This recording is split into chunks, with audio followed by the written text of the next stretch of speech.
যখন মেসি দৌড়চ্ছিলেন, তার পিছে পিছে যখন 4-5 জন 10 জন 12 জন ডিফেন্ডার দৌড়চ্ছিল, তখন তাদের কি মনে হচ্ছিল? পিছে পিছে দৌড়ায়, ধরতে পারে না, আগে পরে সামনে বিভিন্ন জায়গায় যায়, বল আটকাতে পারে না। এটাই হচ্ছে একজন ফুটবলারের সৌন্দর্য। লিওনেল মেসির সৌন্দর্য ও জায়গায়। একজন ফুটবলার একটা দলকে, একজন ফুটবলার কোটি কোটি মানুষের স্বপ্নকে তার ছোট কাঁধে কিভাবে ক্যারি করেন সেটা আমরা দেখেছি।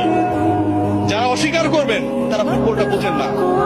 হয়তো আমাকে মূর্খ বলতে পারেন, সত্যিই তাই। ব্রাজিলিয়ান কিংবা অন্য কোন দেশের সমর্থকরা যারা অপছন্দ করেন, যারা আসলে লিওনেল মেসির এই জাদুর ছোঁয়ায় মন্ত্রমুগ্ধতায় আটকাতে চান না, যারা লিওনেল মেসির এই অবদানকে, একজন ফুটবলার পুরো দলটাকে কিভাবে গড়ে তুললো, স্বপ্ন দেখালো, এগিয়ে নিল, শেষ পর্যন্ত জয়ের প্রান্তে, জয়ের সেই সুন্দর একটা জায়গায় পৌঁছে দিল, সেই জায়গাটাকে তারা আসলে বিশ্বাস করেন না। তারা আসলে ফুটবলের সৌন্দর্যই বোঝেন না।